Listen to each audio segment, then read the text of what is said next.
One more big topic. Got to get to the United States. I want to ask Tom, given what we just saw from the midterms, were people too overexcited about how much trouble American democracy is in?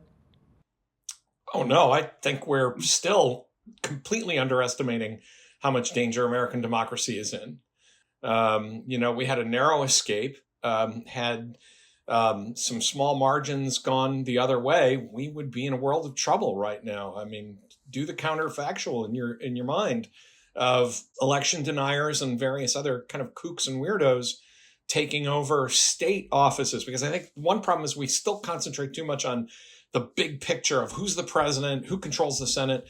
But when you look at things like Secretary of State, state legislative chambers, governorships, and so on, we had a narrow escape, and it's not done. I mean, they're all coming back for another bite of the apple in 2024. So the idea that we're somehow overestimating the threat to democracy, if anything, I think we are way too complacent. I think especially young people whose turnout, we're all patting each other on the back for youth turnout being 27%, which is abysmal. This is their future. This is what we're voting on. But we're still too complacent. We're still too unwilling to really pay attention, especially to midterm voting. So no, I don't think democracy is out of the woods here in the United States by a long shot. Anne-Marie. Well, I agree in many ways. If you look at these margins, so Ralph Warnock won, by 1%. These are tiny, tiny margins. They could have gone the other way. So at the very least, if it's a turning point, it's just barely a turning point. And I think it's only a turning point depending, and I agree with Tom, on people continuing to perceive that democracy really is at risk. At the same time, to me, probably the most important part of the midterms is not Democrat versus Republican, but Republican versus Republican. It's the rise of DeSantis against Trump that is critical, I think, to ultimately isolating the Trump wing of the Democratic Party. And DeSantis is actually proving that you can pursue Trump policies, but without Trump's willingness to just trash the system completely.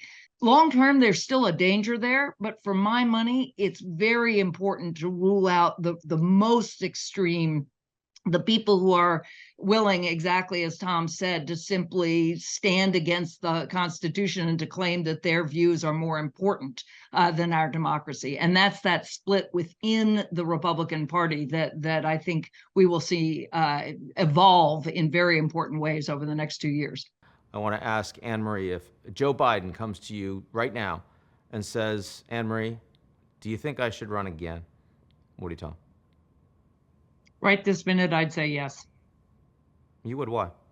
I would actually say yes, because I think he's accomplished a lot, because he is, in fact, he was able, for many, many reasons. This wasn't love of Biden, but he had delivered some real legislative achievements. Now, look, his health, his sort of fitness, that's a matter for him and his family to decide, and his doctors. But there's no sign right now that he really can't do it. And I look at this 2 years in, and I think he's done a lot of very important stuff. And that actually is, I think, the strongest platform to run on right now. Okay, Tom, Biden's your gladiator, your Caesar. Give me the thumb. I'm with Anne-Marie on this. I'm amazed. My goodness.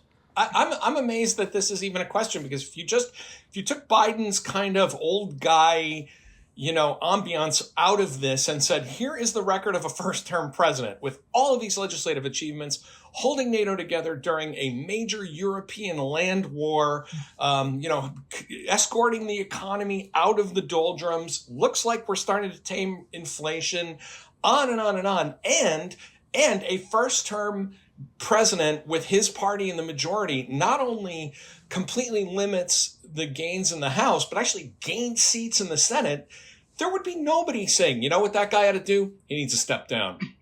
No one would say that. It's purely a matter of because he's old. And yet Donald Trump is within a few years of Joe Biden's age. Just like we're so used to Joe Biden back in his day being that, sort of parody of himself that now, he's a 79-year-old guy and everybody says, yeah, he's lost the step.